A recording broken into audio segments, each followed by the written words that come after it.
हरे कृष्णा। सिद्धांत में अपरिपक्व रहने से साधक पथभ्रष्ट हो जाता है। ये कहने का तात्पर्य है, हम शास्त्रों का जो सिद्धांत है हमको समझना पड़ेगा। भक्ति के लिए परम सत्य की खोज में भगवान श्री कृष्ण की भक्ति में जो सिद्धांत है वो शास्त्र में निर्धारित दिया गया। शास्त्र निर्देशना में व्यक्ति यदि कार्य करता है तभी व्यक्ति का प्रगति होता है और जीवन की सफलता प्राप्ति करता है, वास्तविक सुख को प्राप्ति करता है, शांति की प्राप्ति करता है। ये बात भगवान श्री कृष्ण भगवत गीता में कहे 16 अध्याय की 23 नंबर श्लोक में कह रहे भगवत गीता में, जम शास्त्र विधि मुत्सृज्य वर्तन्ते कर्मकारत न स सिद्धि नाप्नोति न सुखम न पराम गति।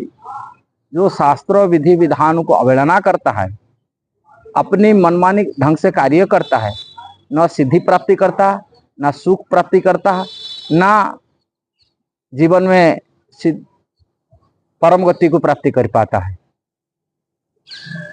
इसीलिए भगवान 24 नंबर श्लोक में नेक्स्ट श्लोक में कह रहे, तस्मा शास्त्र प्रमाणते कार्य कार्यो व्यवस्थित ज्ञानत्वा शास्त्र विधानोक्त कर्म कर्तु महर्षि। इसलिए शास्त्र प्रमाण को जान करके क्या सही है क्या गलत है, ये सभी बारे में जानकारी ठीक ठीक ले करके कार्य करना चाहिए, जैसा वो अपने जीवन में प्रगति कर सकता है। भगवान ने सिद्धांत बात दी है। इसलिए हम भक्ति कर रहे, भजन कर रहे। भजन किस तरह की होने चाहिए, कैसा भक्ति करना चाहिए, कैसा श्रवण करना चाहिए, किससे श्रवण करना चाहिए, कहाँ से श्रवण करना चाहिए, किस प्रकार भजन करना चाहिए, ये सब सिद्धांत दिया गया। वो बात को हमारे आचार्य लोग उसको समझाए।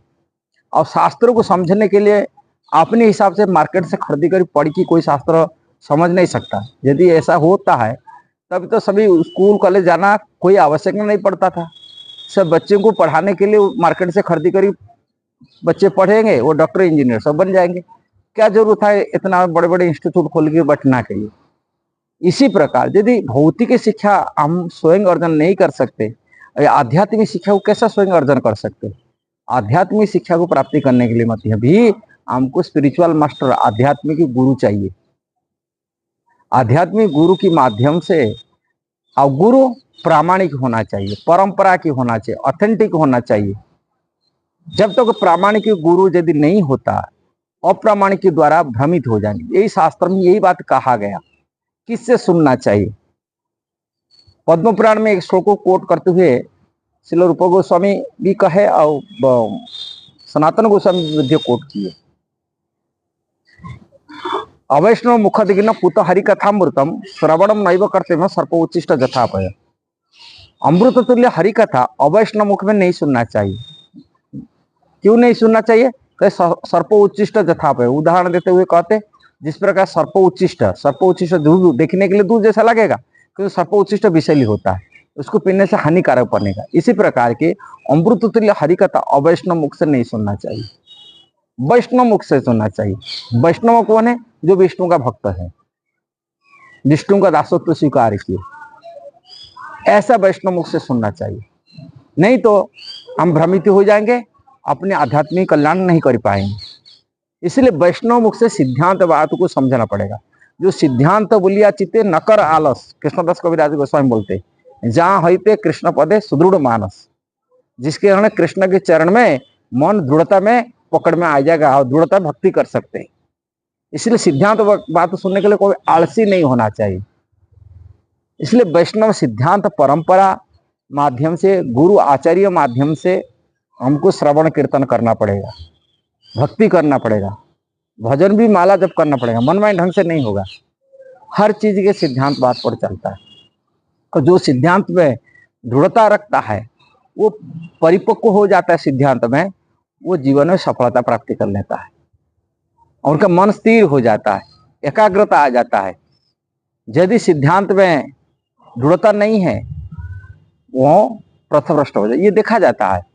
बहुत भक्त लोग आते हैं, इस्कॉन में भी जुड़ते हैं, किंतु वो सिद्धांतवाद श्रवण में उनको दृढ़ता नहीं है, थोड़े अपरिपक्व होने के नाते थोड़े इधर उधर भटक जाते, सहज लोगों के पास चला जाते, भक्ति को सहज रास्ते पकड़ नहीं पाते।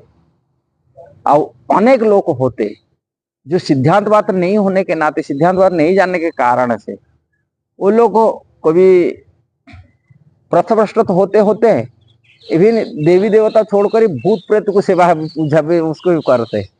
ऐसा ही कोई पाखंडी गुरु को मान के उनकी शरण में चला जाते, इतना गलत रास्ता चला। इसलिए शास्त्र में जो सिद्धांत दिया गया, एक शास्त्र को ज्ञान अर्जन करने वाला प्रामाणिक वैष्णव से, न मायावादी से, अवैष्णव से, सहजिया से ज्ञान लेना चाहिए। एक प्रामाणिक वैष्णव आचार्य से ज्ञान अर्जन करना चाहिए और जीवन को सफलता प्राप्ति करना चाहिए। यही कहने का तात्पर्य है। यदि आपको वीडियो सही लगा जरूर उसे शेयर करना, सब्सक्राइब करना, लाइक कमेंट देना। हरे कृष्णा।